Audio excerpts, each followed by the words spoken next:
I am joined now by Coach Mike Bianco, the national champion head coach of the Ole Miss Rebels. Coach, how you doing? How does it feel to be an Ole Miss Rebel right now? Well, Mitch, it's been a good 6 months or so, and but the truth is, I think we're all ready to flip the page and get started with the new year, and I think it really feels like a new year now that the calendar's flipped and we're less than 3 weeks from opening day. Coach, we're going to talk about the team, but I do want to ask you one or two questions about the national championship because I haven't had a chance to talk to you since then. And Coach, how did that feel? What was that feeling like to get that national championship finally? You've been so close for so long, and you finally got it, and so many people are happy for you, Coach, and happy for your program. How does it feel to be a national champion?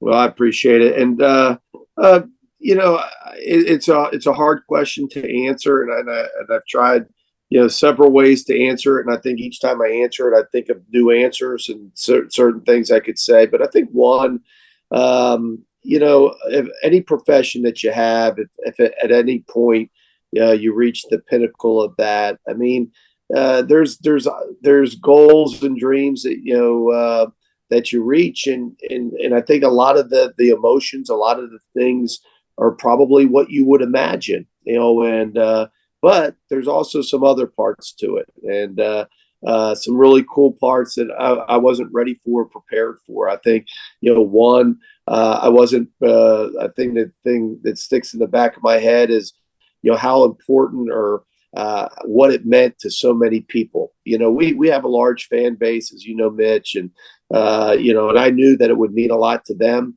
I knew that it would mean a lot, obviously, to the players and the coaches that are striving for it every single day.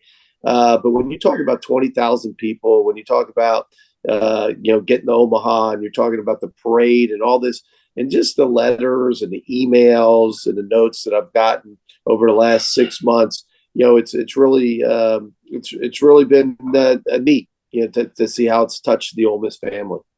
Coach, when did that moment kind of hit you? I know it probably was euphoria during the moment, but when did it hit you that you were indeed a national champion? I think when strike three, I think you realize it. Even with, like you said, there's just a flood of emotions that it happens. I mean, you realize that even when we went ahead there in the bottom of the eighth, you realize that you're 3 outs away, but you also realize that you're 3 outs away, right? And so it wasn't hard to stay focused and all those things, because at the end of the day, that's what we do, right? You try to play each pitch, you try to play each out and each inning, and the game's not over. We've been in situations, maybe not a national championship, but a chance to get to Omaha, or a chance to win an SEC tournament, or a chance to win an SEC weekend, and you got to get all 27 out. So that wasn't a lot of, oh man, thinking ahead or getting ahead of ourselves. But as soon as the out was made and it turned to Mike Clement, and we had I look at it, I didn't remember it being that long, but a pretty long embrace, and a lot of the coaches, in that dugout, with a big giant group hug. But pretty cool. Coach, two more questions I have about the national championship, and we'll move on to this season. But Coach, I want to ask you. Obviously, I've asked you this several times, but now that you are a national champion, and now that you've gone through that, and you've gone through the euphoria of that, Coach, what does this program mean to you now that you're a national champion? Well, I don't really understand the question. I mean, I don't know if it means anything different to me than it did, a year ago. I mean, this is a place that I love and my family loves, and my kids grew up here in Oxford, Mississippi, and from a guy that grew up in South Florida and went to one of our arch rivals and graduated and played baseball there. Came to really embrace a lot of what we found here in Oxford and in Ole Miss. And so, I don't think a national championship changes those feelings. I mean, and I've been asked a different way of, where I am. And at the end of the day, it's always been a goal, to win a national championship. I don't mean it egotistically. I've always seen us doing that. But I don't think it makes me a better coach, and I don't think it makes you less of a coach, if you don't win it. I don't think I'm a better coach now than I was, a year ago. I just, I was fortunate enough to coach some great kids, great team, and guys that our story when you can talk about that a lot, how they handled the adversity, and we got some breaks. We got some breaks. One, we got a break of getting into the tournament, and then we caught some breaks along the way.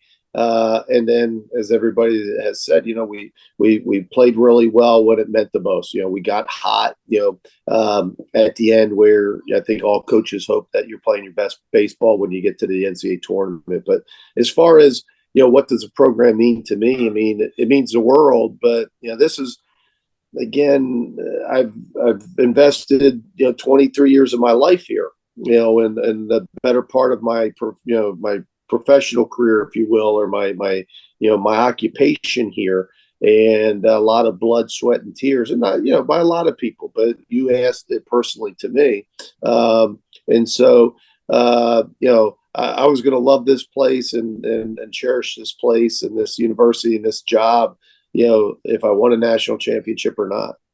That you mentioned, that lets you get hot. Tim Elko, don't let the reps get hot. Coach, I want to ask you about this kind of the transition question, but replacing a guy like Tim Elko, and obviously you got a lot of talent on this roster, but it's hard to replace a Tim Elko. How do you replace a Tim Elko?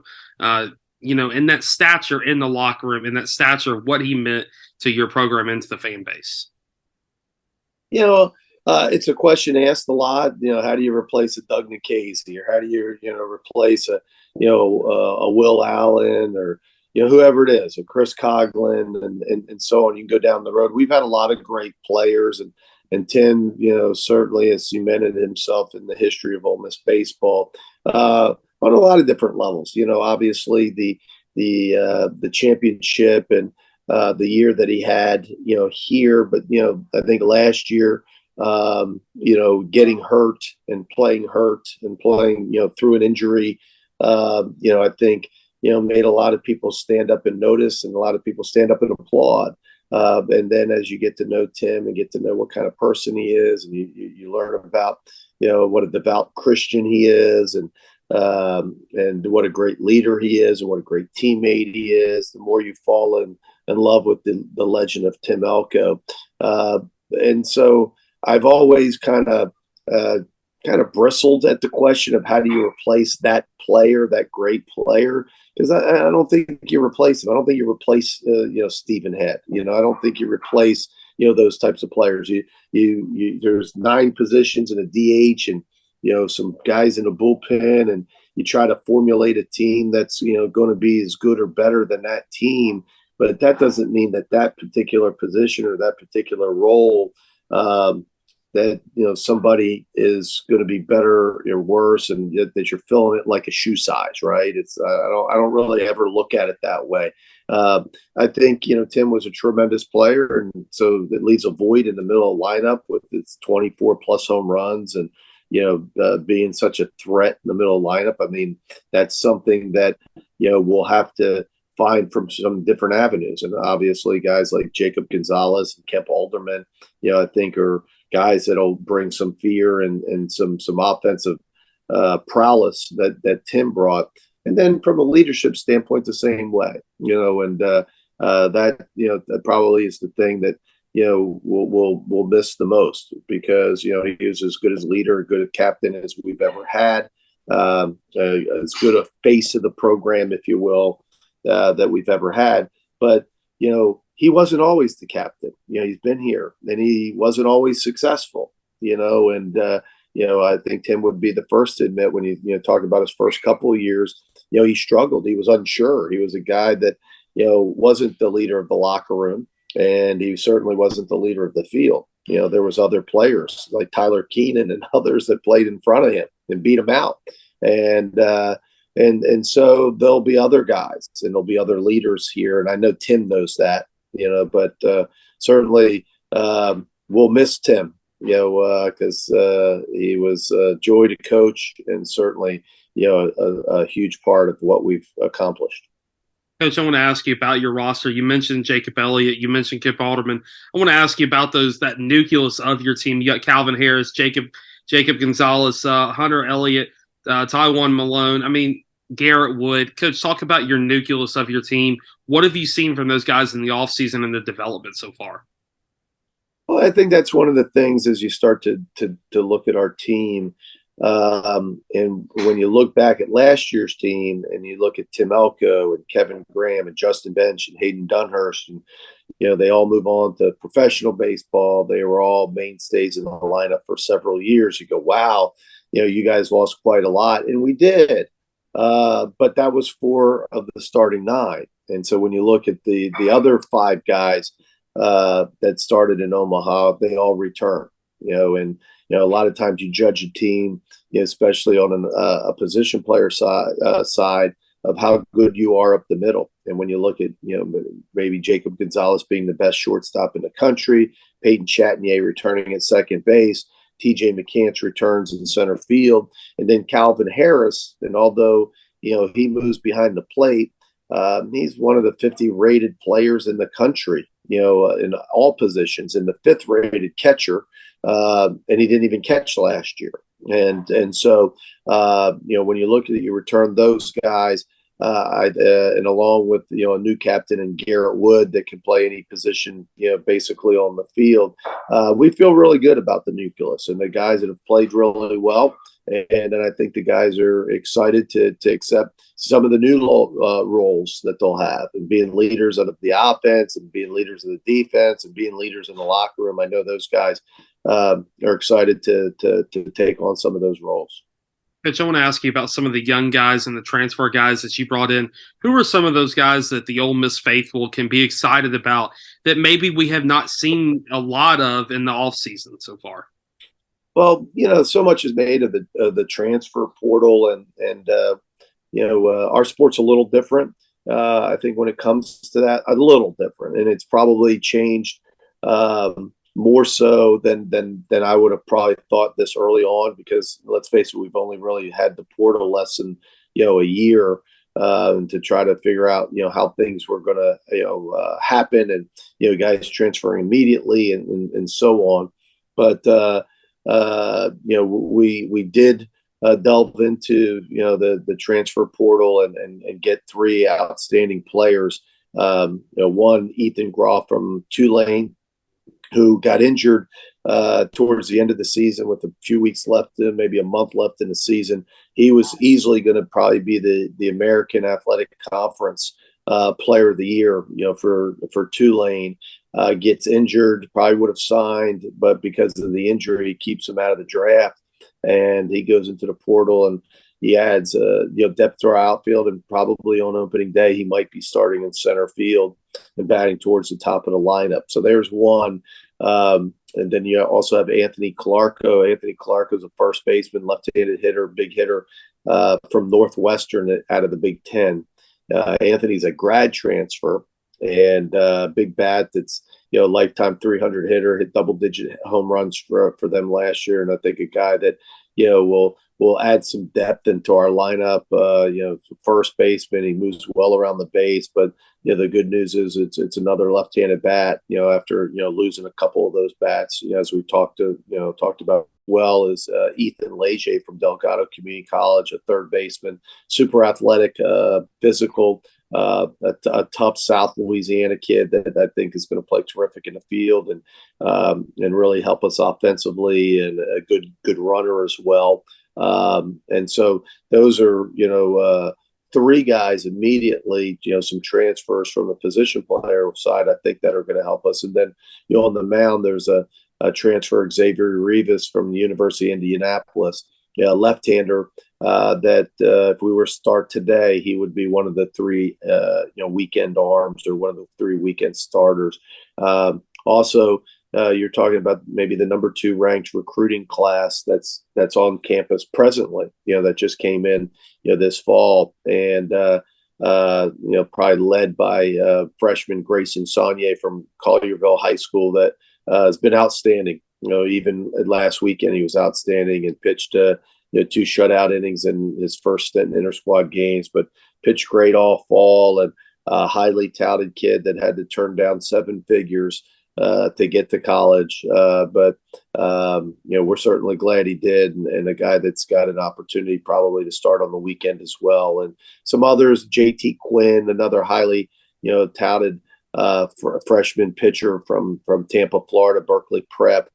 Sam Takoyan, a big right-hander, 6'7" right-hander from California, and others. And so again, I think it's a good mix. It's a little different team than last year. Where last year I thought we were very old. This year's team, I think, has got a great mix of some, as I mentioned, some veterans, some guys that have played in Omaha, guys that have had success. Guys like Hunter Elliott and Jack Doherty. But also some new faces, some freshmen, some transfers. So it's kind of country, and obviously things have developed now with the NIL, and Ole Miss has got the amazing Grove Collective that really helps out all the student athletes. How has that benefited you guys at baseball, and how have you seen it develop over the last 6 months to 12 months? From an NIL standpoint?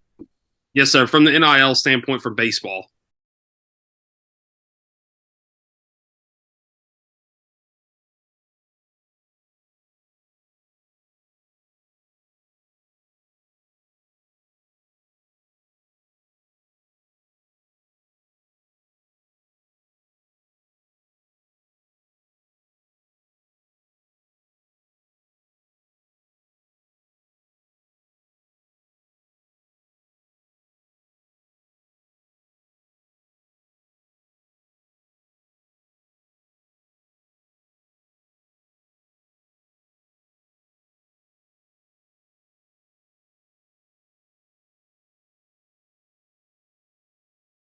Coach, obviously number 2 recruiting class in the country and very successful, and a lot of excitement building in Oxford. But I want to ask you about NIL. Obviously, the Grove Collective is probably one of the best NIL collectives in the country for student athletes. Talk about how that has benefited you guys at Ole Miss, and how has that helped you in recruiting and bringing these kids into Oxford? Well, one, Mitch, and maybe some of your listeners may or may not know. It's really the NIL, name, image, and likeness, and the reason that all started was to give student athletes, an opportunity to earn, right? To make money, to benefit from their name, image, and likeness. And nobody knew how that was going to land. Nobody knew how that was all going to kind of play out, and we still don't. I think in the future, where it's going to be a year from now, 2 years from now, 5 years from now. But a couple things I will let you know, and one you do know, like we don't have anything to do with the NIL. Like the NIL isn't generated by the coaches. We're not agents. We don't, manifest it and use it necessarily for recruiting. But where it can help you is when people look at the opportunities at different institutions and how that may benefit them as a student athlete with regards to NIL, right? And so when you look at a place like Ole Miss, or you look at the Grove Collective and how successful it's been and how much it's been helpful to our student athletes. And when you look a lot of times that at NIL, it's really it's the following, not just of the student athletes, but I would go as far to say is it's also the following of the programs. That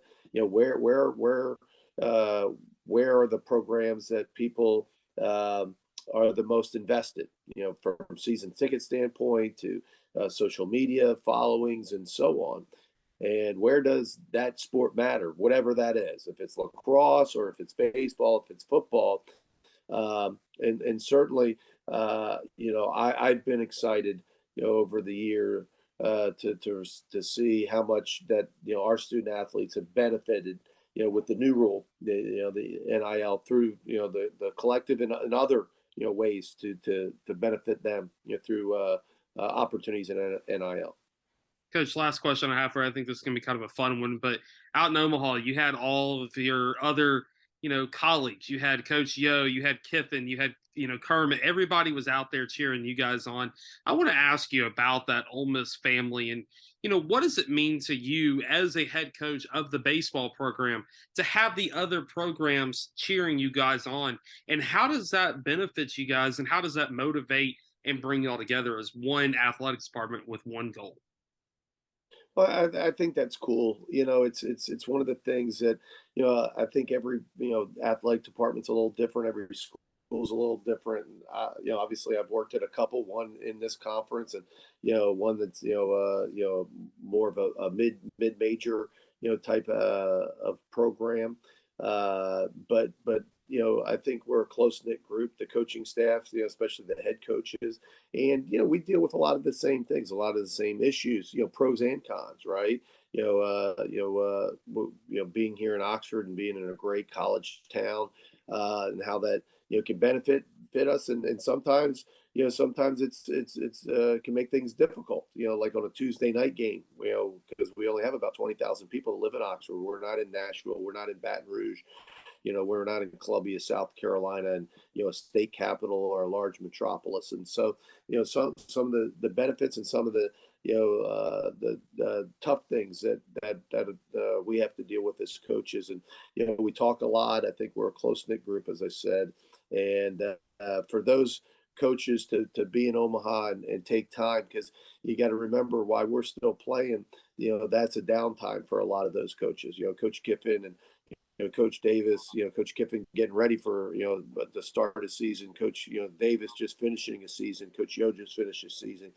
These are vacation times for these coaches, and to take time out of their schedule to come, support, our program, means a lot. So it was really cool to see that many people get there, and we were there for a long time. So we were there for a couple weeks, and so for them to get there, some of them went back and came back off recruiting trips and whatnot. It was really cool. Coach Bianco, thank you so much for taking the time to join the Hit It To Hoover podcast. We really appreciate it. I look forward to seeing you in 2 weeks as you guys open up with Delaware. It should be a fun series. Thanks, Mitch. Thanks for having me on.